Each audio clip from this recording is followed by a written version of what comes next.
Καλησπέρα φίλοι μου. Σήμερα θα σας παρουσιάσω μια εκδοχή δική μου για το πώς φτιάχνω το ζυμάρι για ψάρεμα πολυάγιστρο.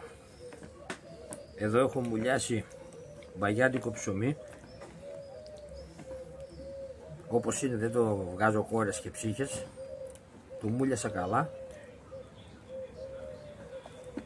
με θαλασσινό νερό ή και με βρύσις νερό, δεν έχει σημασία. Και τώρα σε ένα άλλο μπολ παίρνουμε ένα τούλι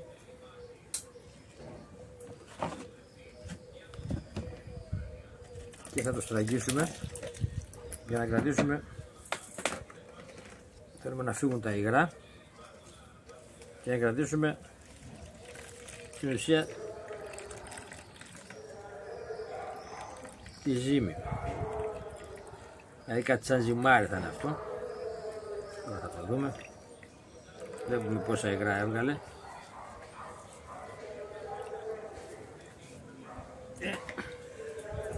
Τώρα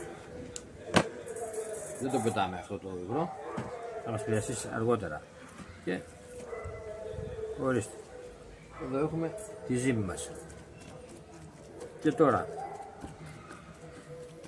με βάση το μουλιασμένο το ψωμί ξεκινάμε. Εγώ θα ρίξω μια κουταλιά περίπου της σούπας, είναι αυτό, ρεγκάλευρο, λίγο τηγανέλαιο ή λάδι αν δεν έχουμε τηγανέλαιο, λίγο για από αυτό.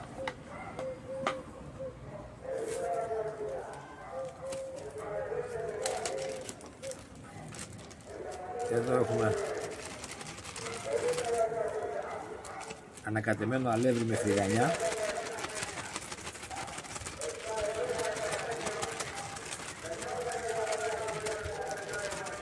Φρυγανιά, μην φαντάζεστε. Κάποια ψωμιά που έχουν παγιατέψει τα έβαλα στο φούρνο στους 120 βαθμούς περίπου για περίπου μια ώρα και τα έκανε φρυγανιές. Και τώρα θα ξεκινήσουμε λίγο να πλάσουμε.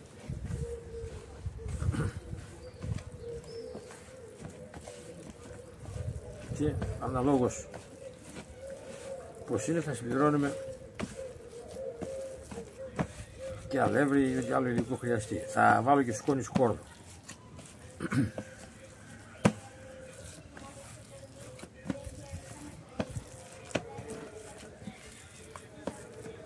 Εδώ πάμε τώρα να συμπληρώσουμε αλεύρι, απλό αλεύρι.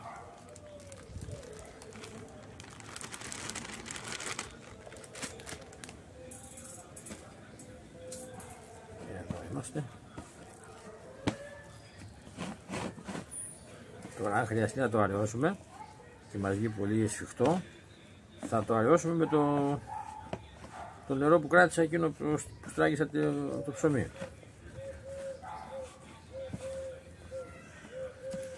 Ήδη βλέπω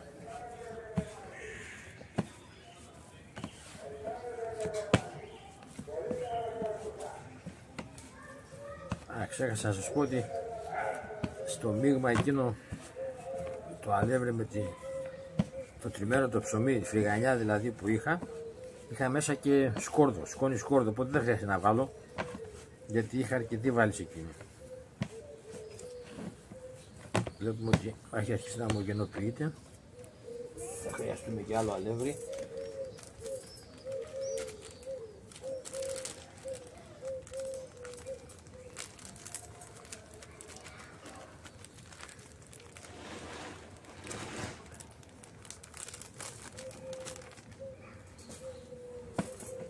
Μια ζύμη η οποία θα τη δοκιμάσουμε αύριο το πρωί. Βλέπουμε ότι κολλάει, άρα χωράει να βάλουμε αλεύρι. Άρα τα υλικά μας από ό,τι βλέπετε είναι ένα μπαγιάτικο ψωμί που το μουλιάσαμε και το στραγγίσαμε στη συνέχεια. ένα μείγμα που το είχα έτοιμο εγώ, αλεύρι, φρυγανιά και σκόρδο, και στη συνέχεια προσθέτουμε το αλεύρι μέχρι να δούμε πως θα είναι η ζύμη μας όπως τη θέλουμε, για να δένει πάνω στη σούστα για τις βολές. Βλέπω θα χρειαστεί κι άλλο αλεύρι.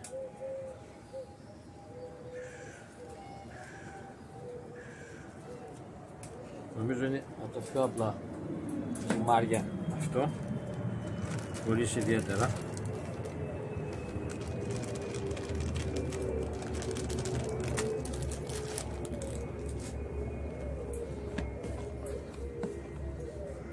Θα το ζυμώσουμε. Βλέπω τώρα και αρχίζει να σφίγγει.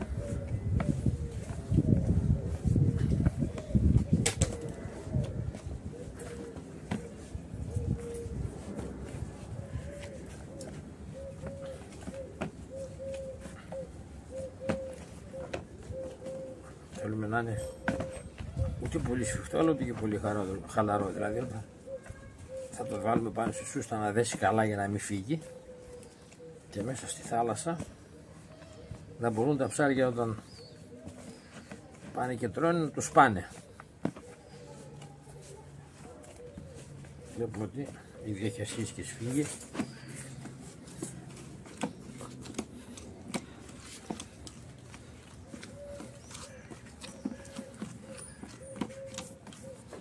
Βλέπουμε εδώ.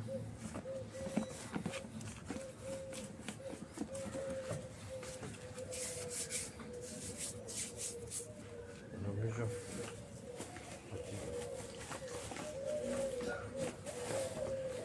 αυτά είναι τα υλικά μας. Θα προσθέσουμε λίγο αλεύρι ακόμη γιατί θέλει.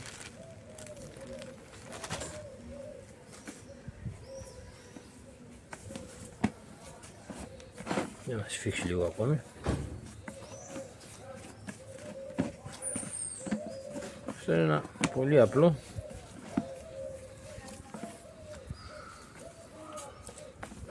ζυμάρι.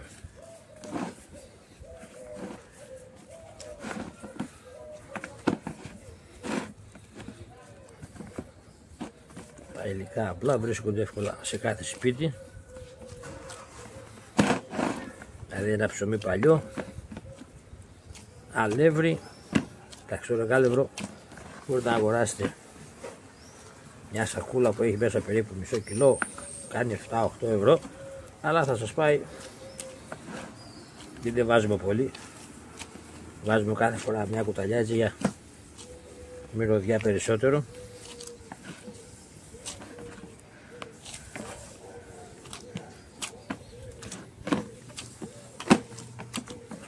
Το ζυμάρι μας σχεδόν είναι έτοιμο και σφιχτό είναι και εύκολα θα διαλύεται. Θέλει ακόμη λίγο να το πλάσουμε.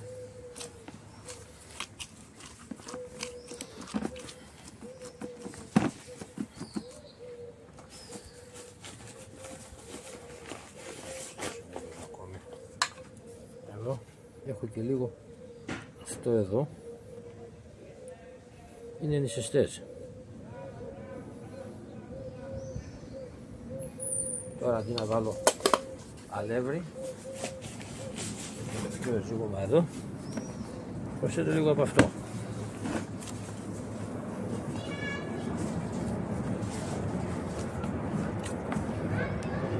Και αυτό είναι το τελευταίο ζύγωμα, δεν χρειάζεται άλλο. Μετά θα το βάλω σε ένα μπολ, θα τα αφήσω λίγο έξω και για το βράδυ θα το αφήσω στην κατάψυξη, στο ψυγείο, συγγνώμη, στο ψυγείο, για να διατηρηθεί μέχρι το πρωί που θα πάω για ψάρεμα. Βασικά αύριο είναι η μέρα δοκιμών.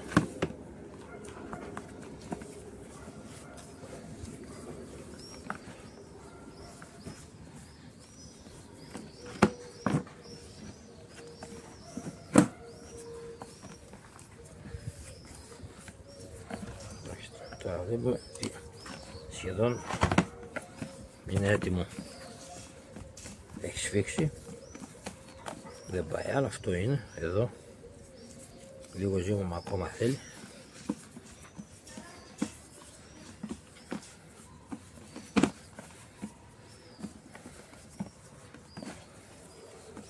Ένα ζυμάρι νομίζω πολύ απλό, καθόλου περίπλοκο και με 4 υλικά: ψωμί, αλεύρι, σκόνη σκόρδο, λεκάλευλο και προσθέσαμε και λίγο νησιστέα.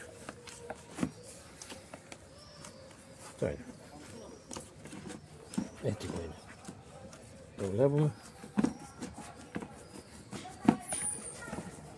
Αυτό είναι, έχει μια πολύ ωραία υφή. Το βλέπουμε εδώ πως και δεν θα διαλυθεί πάνω στη συμβολή, θα δέσει καλά με τη σούστα. Έτοιμο το ζυμάρι μας. Αυτό θα μείνει το βράδυ στο ψυγείο και το πρωί θα το χρησιμοποιήσω στο ψάρεμα και θα δούμε και τα αποτελέσματα. Αυτά. Εδώ έχουμε το ζυμάρι που φτιάξαμε χθες. Ήρθαμε σήμερα να το δοκιμάσουμε. Αυτή είναι μια δολοσιά πάνω στη σούστα. Θα τυλίξουμε τώρα το πολυάκιστρο.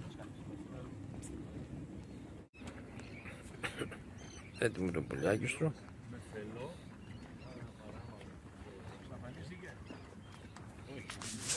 Αυτή είναι η ερματοσιά. Ένα μικρό βαρύδιο. Χάντρα για να μην χτυπάει, στριφτάρι. Είδατε τον τρόπο παρασκευής, είδατε τα υλικά που χρησιμοποίησα, είδατε το πώς το έβαλα πάνω στη σούστα, το πώς έδεσε με το πολυάκιστρο. Δεν έκανα βίντεο στις βολές, δεν νομίζω ότι είναι απαραίτητο. Απλώς θέλω να συνοψίσω λίγο για την συμπεριφορά του ζυμαριού. Είναι ένα ζυμάρι το οποίο έδεσε πολύ καλά, έχει πολύ καλή υφή. Έκανα 10-15 δολοσιές περίπου, 15 το έκανα, 15 βολές στην ουσία. Το πίεσα πολύ στην βολή, ήθελα να δω αν δεν είναι καλά πάνω στη σούστα και αν διαλύεται στον αέρα για να ξέρω αν πρέπει να το βελτιώσω. Το ζυμάρι ήταν πάρα πολύ καλό, δεν διαλυότανε, έπεφτε το νερό, είχε όμως πάρα πολλά μικρά ψάρια, το οποίο το τρώγανε σε λίγα λεπτά. Το τελευταίο διάστημα εδώ και 10-15 μέρες από τη λέγει αυτοί που βρίσκονται εδώ και ψαρεύουν καθημερινά δεν έχει ψάρια, έχει μόνο μικρά και τρώνε τα δολώματα. Το ζυμάρι μας συμπεριφέρθηκε πολύ καλά ως δόλωμα πάνω στο αγκίστρι μας, οπότε σε επόμενο ψάρεμα πιθανολογούμε να έχει και ψάρια, θα δούμε και τη συμπεριφορά του, και νομίζω ότι δεν θα έχουμε πρόβλημα, γιατί το τελευταίο ζυμάρι που έκανα και πήρα τα 5 τα μεγάλα τα ψάρια, το ένα μάλιστα 1,5 κιλό και τα άλλα 500 με 600 γραμμάρια, ήταν παραπλήσιο, εκείνο είχε μόνο συν καλαποκάλευρο. Αυτό δεν είχε καλαποκάλευρο, δεν έχει καλαποκάλευρο, έχει λίγο νησιστέ. Βέβαια, εγώ απλά ζυμάρια κάνω, δεν βάζω πολλά πράγματα μέσα, αλλά μπορεί όποιος θέλει να το πάρει σαν βάση αυτό το ζυμάρι και αντί για ρεγκάλευρο μπορεί να προσθέσει κάποιο άλλο υλικό.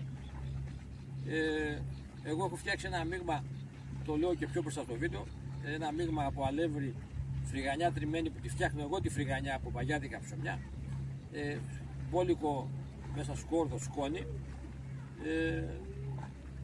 και το έχω αναμίξει, το έχω σαν μείγμα να το έχω μαζί μου για να φτιάξω ένα ζυμάρι γρήγορα αν χρειαστεί. Δηλαδή με λίγο λάδι και λίγο νερό φτιάξω ένα ζυμάρι.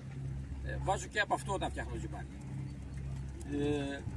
Νομίζω ότι μπορούμε να βάλουμε οτιδήποτε θέλουμε σαν υλικά μέσα σε αυτό. Μπορούμε να βάλουμε καλαποκάλευρο, μπορούμε να βάλουμε cornflower, μπορούμε να βάλουμε σιμιγδάλι, μπορούμε να βάλουμε τυριά, οποιαδήποτε τυριά θέλουμε, το ζουμί από τα τυριά, το γάρο όπως λένε, δεν αποκλείεται τίποτε. Στα ζυμάρια είναι το καλό ότι έχεις την ελευθερία να αυτοδημιουργήσεις, να δοκιμάσεις και να προχωρήσεις.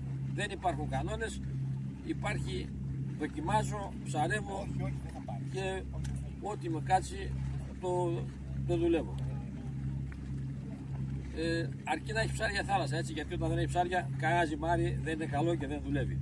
Όταν όμως υπάρχουν ψάρια, όλα τα ζυμάρια θεωρώ ότι είναι καλά και δουλεύουν.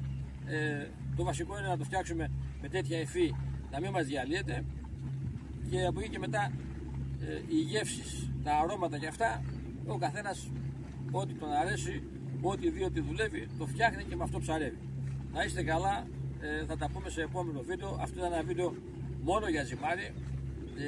Τα δικά μου τα ψαρέματα κατά κύριο λόγο είναι με άλλα δολώματα, με σκουλίκια βασικά, με ζωντανά ψαράκια, αλλά καμιά φορά δημιουργώ και ζυμάρια και ψαρεύω και με ζυμάρια όταν θέλω να κάνω κάτι διαφορετικό. Γιατί και αυτό, επειδή εγώ ασχολούμαι με το casting, αυτό είναι το ψάρεμα που κάνω, αυτή είναι η τεχνική που χρησιμοποιώ, το casting είναι, δεν είναι κάτι άλλο, και αυτό ανήκει στο casting. Εγώ δεν θεωρώ ότι είναι κάτι διαφορετικό. Όταν χρησιμοποιείς τα ίδια εργαλεία, απλώς σε αυτό αντί να έχει μπροστά το αγκίστρι μόνο ή διπλάρι ή τριπλάρι, βάζεις μια σούστα με ένα πολυάγκιστρο. Να είστε καλά, δεν έχω να πω κάτι άλλο. Σας ευχαριστώ, τα λέμε.